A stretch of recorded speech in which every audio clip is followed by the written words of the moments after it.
Hello students, এখন থেকে তোমাদের জন্য ইতিহাস এবং ভূগোলের যে প্রশ্ন উত্তরের কতগুলো সিরিজ দেওয়া হবে ইম্পর্টেন্ট প্রশ্নের, যেগুলো তোমাদের পরীক্ষায় এগুলোর থেকে কমন আসার চান্সেস খুব বেশি এবং তোমরা অবশ্যই এগুলোর থেকে কমন পাবে।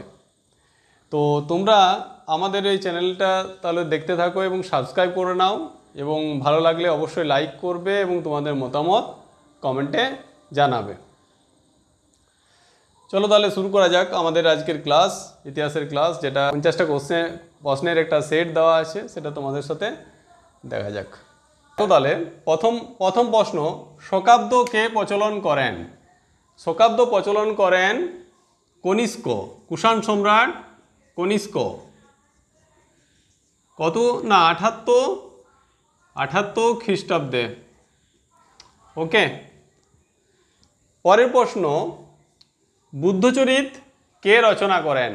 বুদ্ধচরিত রচনা করেন অশ্ব ঘোষ। ওকে, তারপর হর্ষচরিত, ঠিক একই টাইপের। হর্ষচরিত কে রচনা করেন? হর্ষচরিত রচনা করেন বাণভট্ট। এই বাণভট্ট কিন্তু হর্ষবর্ধনের সভাকবি ছিল, এটাও মনে রাখবে। অনেক সময় প্রশ্ন দেয় হর্ষবর্ধনের সভাকবির নাম কি, তো অ্যান্সার বাণভট্ট। তাহলে কি বললাম, এ হর্ষবর্ধনের সভাকবি ছিলেন। ঠিক আছে, আর এই যে হর্ষচরিত মানেই বুঝতে পারছো এটাই কার সম্বন্ধে থাকবে, হর্ষবর্ধন সম্বন্ধে ডিটেলস থাকবে। যেমন বুদ্ধচরিত ভগবান বুদ্ধের সম্বন্ধে থাকবে। পরের প্রশ্ন, প্রিন্স অফ পিলগ্রিমস কাকে বলা হয়? প্রিন্স অফ পিলগ্রিমস, পিলগ্রিমস ওয়ার্ডটা জেনে রাখুন। পিলগ্রিমস মানে হচ্ছে তীর্থযাত্রী, তাই তীর্থযাত্রীদের প্রিন্স কাকে বলা হয়? এটা হচ্ছে হিউয়েন সাং। এক্ষেত্রে আরও কিছু মনে রাখো, হিউয়েন সাং হর্ষবর্ধনের সময় এসেছিলেন এবং তার যে রচনা, হিউয়েন সাংয়ের রচনার নাম হচ্ছে, সাংয়ের যে রচনা সি ইউ কি নামক গ্রন্থে হর্ষবর্ধন সম্বন্ধে বা তার যে ভারত বিবরণ সে সম্বন্ধে বর্ণনা আছে। মনে রাখবে তাহলে হিউয়েন সাংয়ের লেখা যে গ্রন্থ, সেই গ্রন্থের নাম হচ্ছে সিইউকি। আমরা আগের ভিডিওতে তোমাদের দিয়েছিলাম মেগাস্তিনিসের রচিত গ্রন্থের নাম কি, সেটা ছিল ইন্ডিকা। এগুলো কিন্তু মাইন্ডে রাখতে হবে। পরের প্রশ্ন, প্রিয়দর্শিকা নাটক কে রচনা করেন? প্রিয়দর্শিকা নাটক রচনা করেন হর্ষবর্ধন। ঠিক আছে, এটা মাইন্ডে রাখবে। হর্ষবর্ধন কিন্তু একাধারে কবি বা সাহিত্যিকও ছিলেন। তার লেখা আরও কয়েকটা গ্রন্থ হচ্ছে, যেমন রত্নাবলী ও নাগানন্দ। এগুলোও কিন্তু মনে রাখবে, সাথে সাথে এগুলো তোমাদের কাজে লাগবে। এখান থেকেও প্রশ্ন আসতে পারে, নাগানন্দের রচয়িতাকে বা রত্নাবলীর রচয়িতাকে। ঠিক আছে, পাল বংশের প্রতিষ্ঠাতা কে ছিলেন? পাল বংশের প্রতিষ্ঠাতা ছিলেন গোপাল। কি বললাম, পাল বংশের প্রতিষ্ঠাতা ছিলেন গোপাল, মনে রাখবে। পরের প্রশ্ন, মামুদ কতবার ভারত আক্রমণ করেন? মামুদ মোট 17 বার ভারত আক্রমণ করেন। কতবার বললাম? 17 বার। এটাও মনে রাখবে, শেষবার গুজরাটের যে সোমনাথ মন্দির সেটা লুট করেছিলেন। তরাইনের প্রথম যুদ্ধ কবে হয়? তরাইনের প্রথম যুদ্ধ হয় 1191 খ্রিস্টাব্দে। ঠিক আছে, 1191 খ্রিস্টাব্দে। কার কার মধ্যে হয়েছিল? তৃতীয় পৃথ্বীরাজ চৌহান।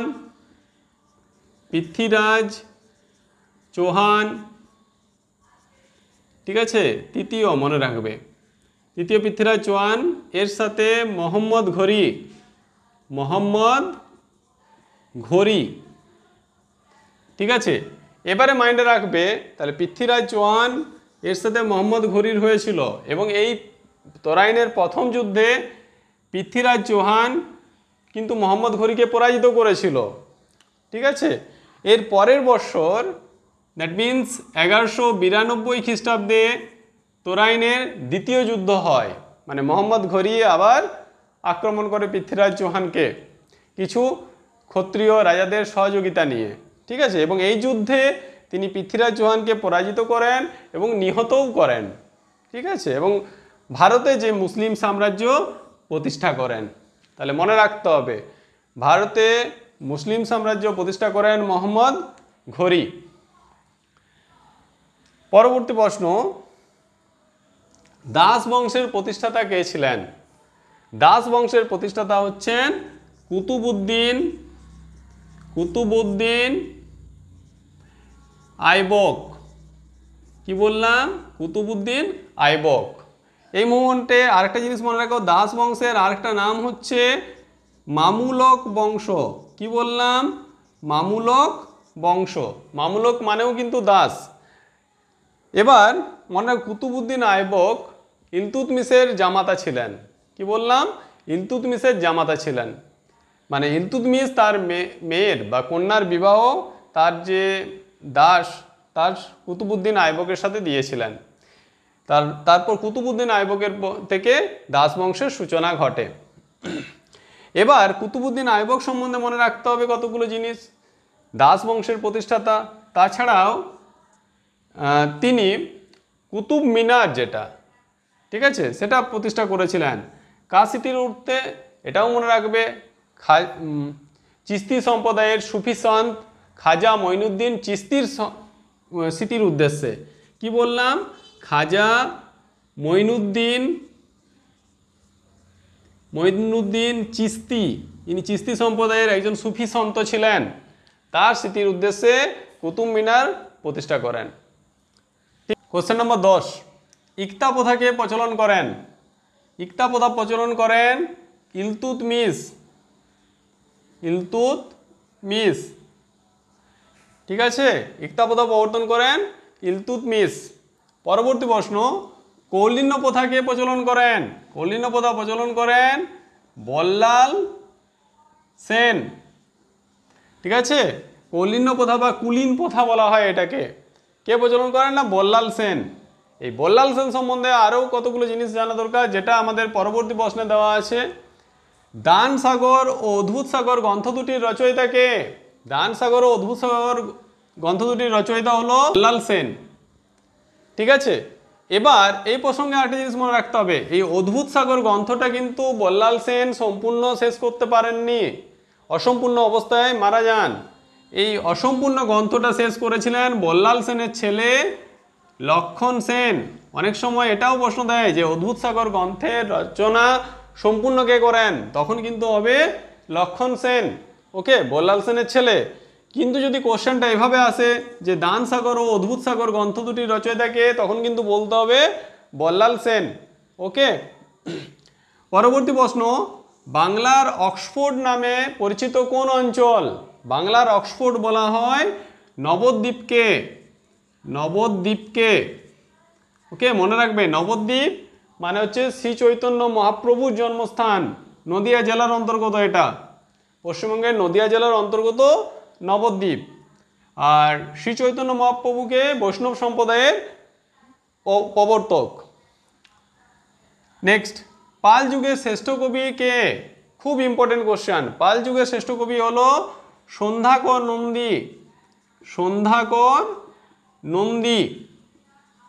এবারে সন্ধ্যাকর নন্দী সম্বন্ধে আরেকটা জিনিস জানতে হবে। সন্ধ্যাকর নন্দী রচয়িত বিখ্যাত গ্রন্থ হলো রামচরিত। এটা কিন্তু খুব ইম্পর্টেন্ট, রামচরিত। এই প্রসঙ্গে আরেকটা বলে দিই, আরেকটা গ্রন্থ আছে রামচরিত মানস। এই গ্রন্থের রচয়িতা হলো তুলসীদাস। কি বললাম? তুলসীদাস রামচরিত মানস গ্রন্থের রচয়িতা। তাহলে মনে রাখবে পাল যুগের শ্রেষ্ঠ কবি হলো সন্ধ্যাকর নন্দী, তিনি রামচরিত গ্রন্থ রচয়িতা করেন। অন্যদিকে রামচরিত মানস গ্রন্থের রচয়িতা হলো তুলসীদাস। অনেক সময় এই দুটোর মধ্যে কনফিউশন সৃষ্টি হয়ে যায়, তো মনে রাখবে সন্ধ্যাকর নন্দী রামচরিত, তুলসীদাস, তুলসী এই দেখো সি, এটা মানসের এসের সাথে রিলেট করে নেবে, তাহলে ভুলবে না। তুলসীদাস, রামচরিত মানস। বিদ পাল কোন যুগের শিল্পী ছিলেন? বিদপাল ছিলেন পাল যুগের শিল্পী। কি বললাম? পাল যুগের। এই পাল যুগের আরেকজন শিল্পী ছিলেন, তার নাম হচ্ছে, এই প্রসঙ্গ মনে রাখতে পারো, তার নাম হলো ধীমান। কি বললাম? ধীমান। যদিও এই দুটো নাম একই সাথে আসে, কিন্তু অনেক সময় পরীক্ষায় যে কোনো একটা নাম দিয়ে দিতে পারে, আইদার বিদপাল দিতে পারে বা ধীমান দিতে পারে। ঠিক আছে, দুজনেই পাল যুগের শিল্পী। আইহোল প্রশস্তি কে রচনা করেন? আইহোল প্রশস্তি রচনা করেন রবি কীর্তি। রবি কীর্তি। এবারে রবি কীর্তি সম্বন্ধে আরো কিছু জানতে হবে। রবি কীর্তি কে ছিল? রবি কীর্তি ছিল দ্বিতীয়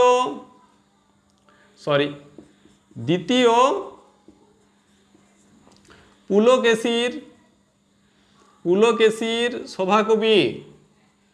সভাকবি। এটাও মাইন্ডে রাখবে, অনেক সময় কোশ্চেনটা এইভাবে দেয়, রবি কীর্তি কে ছিলেন? দ্বিতীয় পুলকেশীর সভাকবি। পরবর্তী প্রশ্ন, এলাহাবাদ প্রশস্তি কে রচনা করেন? এলাহাবাদ প্রশস্তি রচনা করেন হরিসেন। কি বললাম? হরিসেন। ইনি ছিলেন সমুদ্রগুপ্তের সভাকবি। সমুদ্রগুপ্তের সভাকবি। এবারে সমুদ্রগুপ্ত সম্বন্ধে একটা জিনিস জেনে নাও। সমুদ্রগুপ্তকে কি বলা হয়? ভারতের নেপোলিয়ান। কি বলা হয়? ভারতের নেপোলিয়ান। এই প্রশ্নটাও অনেক সময় আসে, ভারতের নেপোলিয়ান কাকে বলা হয়? অ্যান্সার সমুদ্রগুপ্ত।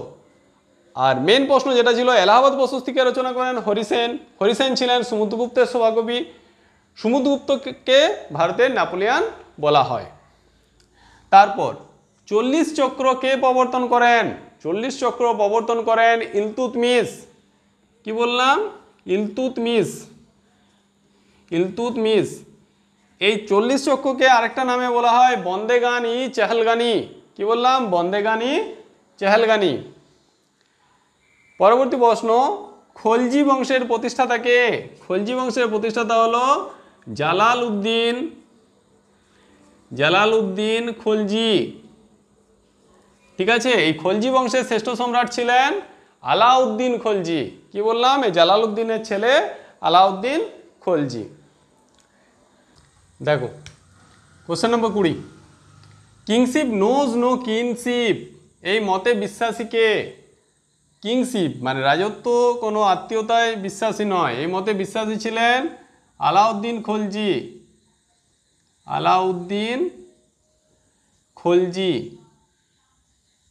ঠিক আছে, শ্রীকৃষ্ণ বিজয় গ্রন্থের এই মোমেন্টে আরেকটা বলে নিই, আলাউদ্দিন খলজি ছিলেন ভারতে মুসলিম সাম্রাজ্যের প্রকৃত প্রতিষ্ঠাতা। এটা অনেক সময় দেয়, ভারতে মুসলিম সাম্রাজ্যের প্রকৃত প্রতিষ্ঠাতা কে? না, আলাউদ্দিন খলজি। শ্রীকৃষ্ণ বিজয় গ্রন্থের রচয়িতা কে? শ্রীকৃষ্ণ বিজয় গ্রন্থের রচয়িতা হলো মালাধর বসু। পরবর্তী প্রশ্ন, হুমায়ুন নামা গ্রন্থের রচয়িতা কে? হুমায়ুন নামা গ্রন্থের রচয়িতা হলো গুলবদন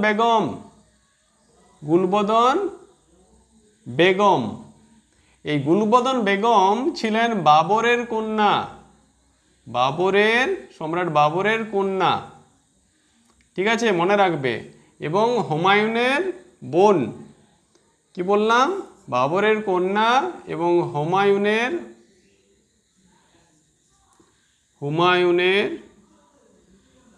বোন। মনে রাখবে এটা। শেরশাহর প্রকৃত নাম কি? শেরশাহর প্রকৃত নাম ছিল ফরিদ খাঁ। শেরশাহর প্রকৃত নাম ফরিদ খাঁ। শেরশাহকে কোথায় সমাধিস্থ করা হয়? শেরশাহকে সমাধিস্থ করা হয় সাসারামে। এই যে সাসারামটা কোথায় অবস্থিত? বিহারে অবস্থিত। ঠিক আছে, শেরশাহের সমাধিস্থ করা হয় সাসারামে, বিহারের সাসারামে। শেরশাহের হিন্দু সেনাপতির নাম কি? পরবর্তী প্রশ্ন, শেরশাহের হিন্দু সেনাপতির নাম ছিল ব্রহ্মজিৎ গৌড়। কি বললাম? ব্রহ্মজিৎ গৌড়। এরপর আমাদের পরবর্তী প্রশ্ন, বিল্লগ্রামের যুদ্ধ কবে হয়?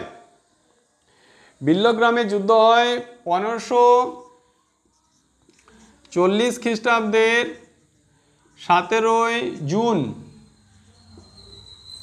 এটা হয়েছিল শেরশাহের সাথে হুমায়ুনের, কি বললাম, শেরশাহের সাথে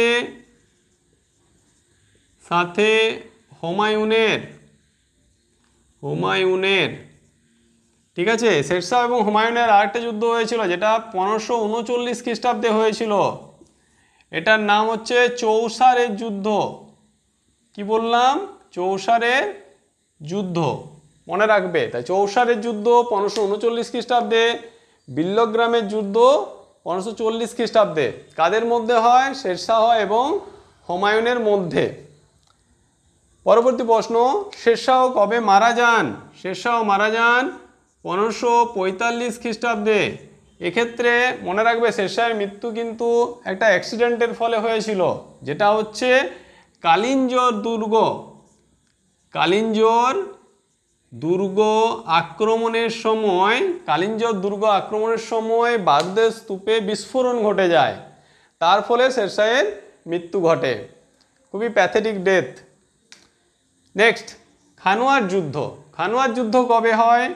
না 1527 খ্রিস্টাব্দে। কি বললাম? 1527 খ্রিস্টাব্দে। এটা হয়েছিল বাবরের সাথে মেবারের সংগ্রাম সিংহের।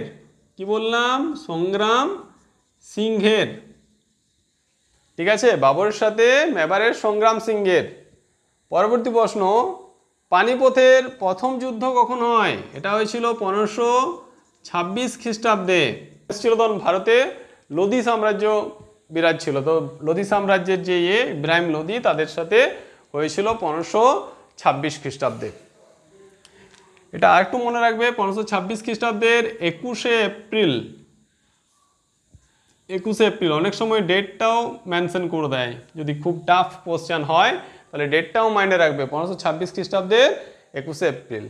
তার পরের বছর হয় খানোয়ার যুদ্ধ, যেটা হচ্ছে বাবরের সাথে মেবারের রানা সংগ্রাম সিংহের।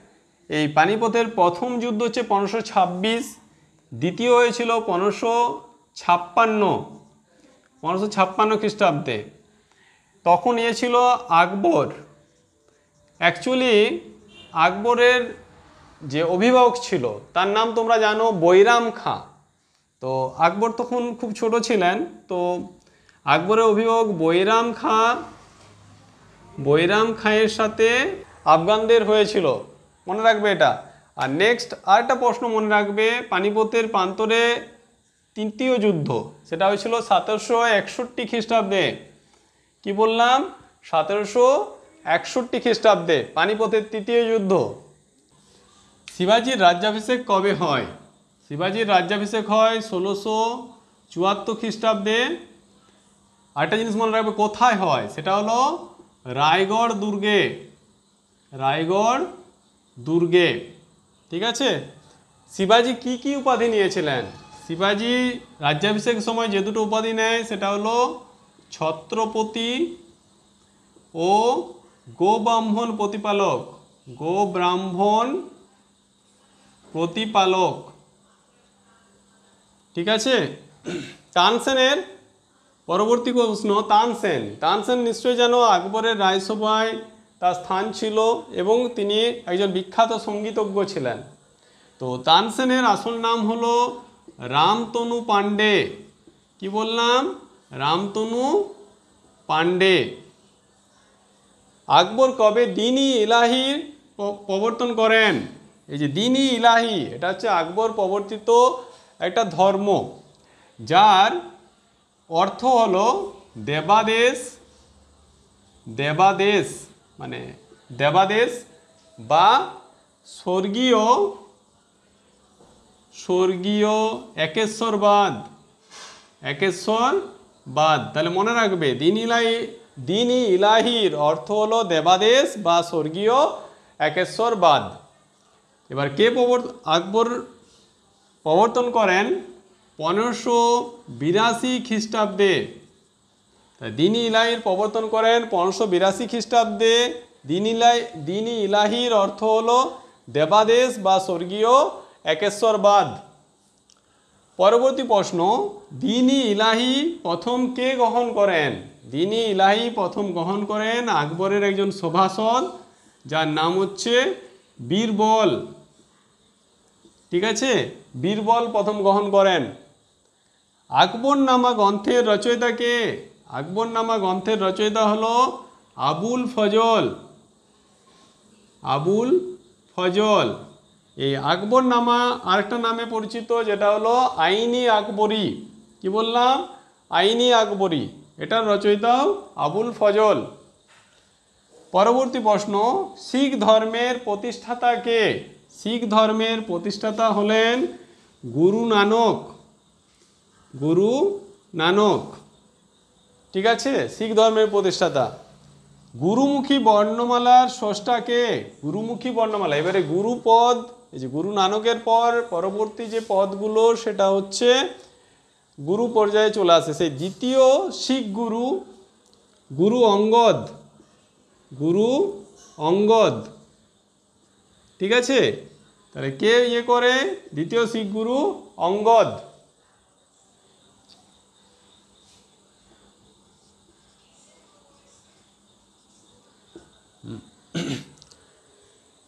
স্বর্ণ মন্দির কে প্রতিষ্ঠা করেন? স্বর্ণ মন্দির প্রতিষ্ঠা করেন চতুর্থ শিখ গুরু।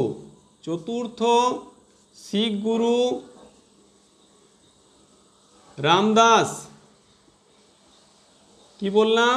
চতুর্থ শিখ গুরু রামদাস স্বর্ণ মন্দির প্রতিষ্ঠা করেন। এর সাথে আরেকটা গুরুত্বপূর্ণ জিনিস এর সম্বন্ধে জেনে রাখো, এই রামদাস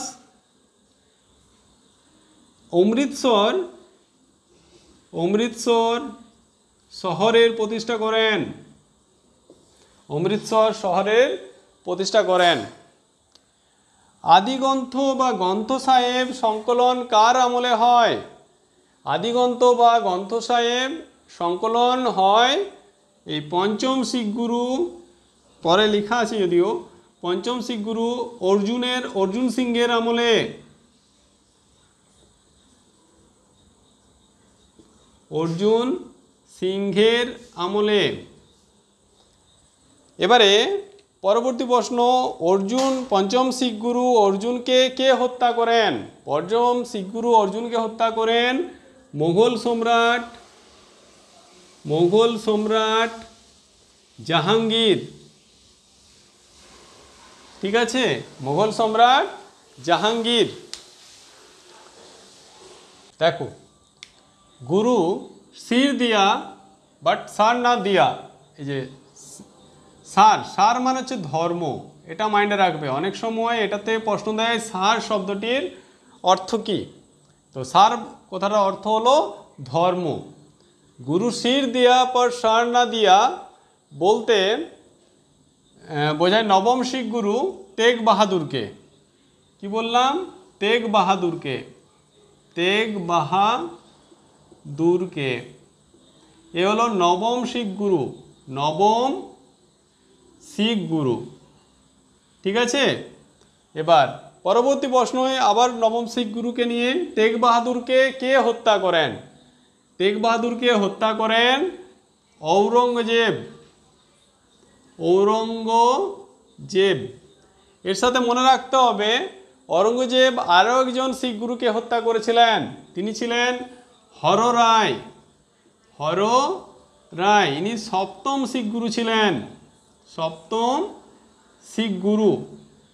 ঠিক আছে, সপ্তম শিখ গুরু ছিলেন গুরু হররায়। তাকেও কিন্তু ঔরঙ্গজেব হত্যা করেছিলেন। তাহলে দেখা গেল ঔরঙ্গজেব দুজন শিখ গুরুকে হত্যা করছে, একজন নবম এবং সপ্তম। নবম শিখ গুরু ছিলেন গুরু তেগ বাহাদুর, সপ্তম হররায়। এছাড়াও পঞ্চম শিখ গুরুকে হত্যা করেছিলেন। পঞ্চম শিখ গুরুর নাম কি ছিল? অর্জুন সিং। অর্জুন সিংকে হত্যা করেছিলেন আমাদের জাহাঙ্গীর। নেক্সট, খালসা শব্দের অর্থ কি? এটা কিন্তু অনেকবার এসছে বিভিন্ন পরীক্ষায়। খালসা শব্দের অর্থ হলো পবিত্র। পঞ্চকয়ের প্রবর্তক কে? পঞ্চকয়ের প্রবর্তক হলো গুরু গোবিন্দ সিং, ইনি দশম শিখ গুরু ছিলেন, দশম শিখ গুরু। এনার পর থেকে শিখ গুরুর পদ বিলুপ্ত করে দেওয়া হয়েছিল। গুরু গোবিন্দ সিংয়ের পর তার প্রিয় শিষ্য বান্দা বাহাদুর শিখদের নেতৃত্ব দেন। এখানে একটা জিনিস বলে দেওয়া দরকার, পঞ্চক কি কি? পঞ্চক হলো কেশ, পঞ্চক হলো কেশ, কঙ্কতি, কঙ্কতি, কৃপান, কেশ, কঙ্কতি, কৃপান, কচ্ছ এবং কড়া, কচ্ছ ও কড়া, এগুলো মাইনে রাখবে। অনেক সময় প্রশ্ন দিয়ে দেয় কোনটি পঞ্চকয়ের মধ্যে নেই, তখন কয়েকটা দিয়ে দিল এবং অন্য একটা দিয়ে দিল, তাহলে জানা থাকলে তোমরা পারবে ওই প্রশ্নটা। আরেকবার আমি বলে নিই, পঞ্চক হলো কেশ, কঙ্কতি, কৃপান, কচ্ছ এবং কড়া। শিখদের শেষ গুরুর নাম কি? আমি একটু আগেই বললাম শেখ গুরু ছিলেন গুরু দশম শিখ গুরু, তিনি হচ্ছেন গুরু গোবিন্দ সিং, গুরু গোবিন্দ সিং, ইনি দশম শিখ গুরু ছিলেন। সব লাল হো জায়গা, এই উক্তিটি হলো রঞ্জিত সিংয়ের, রঞ্জিত সিংহের। এর ক্ষেত্রে একটা জিনিস মনে রাখতে হবে, রঞ্জিত সিংয়ের আরেকটা প্রচলিত নাম আছে যেটা বলা হয় পাঞ্জাব কেশরী, পাঞ্জাব কেশরী, ঠিক আছে, পাঞ্জাব কেশরী বলা হয় রঞ্জিত সিংকে। অমৃতসরের সন্ধি কত সালে হয়? অমৃতসর সন্ধি হয় 1809 সালে। রঞ্জিত সিংয়ের সাথে, রঞ্জিত সিংয়ের সাথে, সিংয়ের সাথে লর্ড মিন্টোর, ঠিক আছে, রঞ্জিত সিংয়ের সাথে লর্ড মিন্টোর। আজ এই পর্যন্তই। তাহলে স্টুডেন্টস, এরকম যদি ক্লাস আমরা রেগুলারলি তোমাদের জন্য নিয়ে আসছি এবং তোমরা এই ক্লাসগুলো যদি করো, এখানে বাছাই করা কিছু প্রশ্ন দেওয়া হচ্ছে যেগুলো অবশ্যই পরীক্ষায় কমন আসবে তোমাদের। আর এরকম ক্লাস রেগুলারলি পেতে হলে তোমরা অবশ্যই আমাদের চ্যানেলকে সাবস্ক্রাইব করো এবং ভালো লাগলে লাইক করো এবং তোমাদের মতামত কমেন্টে অবশ্যই জানাবে। আমাদের আরও যে চ্যানেলটা যেটার মাধ্যমে ইংলিশের ক্লাসগুলো দেওয়া হয় সেগুলো কিন্তু তোমরা অবশ্যই দেখবে। ইংরেজির ক্লাসগুলো করলে তোমরা অবশ্যই ইংরেজির পার্টটাও কমন পাবে এবং তার সাথে সাথে যাতে অন্যান্য পার্টগুলো তোমরা কমন পাও তার চেষ্টাও আমরা করছি এবং সেই জন্য তোমাদেরকে রেগুলারলি ইতিহাস, ভূগোল, কনস্টিটিউশন বা আদার্স যে পার্টগুলো আছে তার থেকে ইম্পর্টেন্ট কোশ্চেনগুলো, খুব ইম্পর্টেন্ট কোশ্চেনগুলো তোমাদেরকে প্রোভাইড করছি যাতে তোমাদের পরীক্ষায় হেল্প হয়। ওকে, তো ভালো লাগলে তোমরা অবশ্যই আমাদের চ্যানেল সাবস্ক্রাইব করবে এবং লাইক করতে ভুলো না। তার সাথে সাথে তোমাদের মতামত আমাদের কমেন্টে জানাবে এবং তোমাদের মতামতগুলো আমাদের চ্যানেলকে আরও মডিফাই করতে এবং তোমাদের ক্লাসগুলো আরও বেশি উপযোগী করে তুলতে উৎসাহ যোগাবে। তাহলে তোমরা আমাদের চ্যানেল দেখতে থাকো।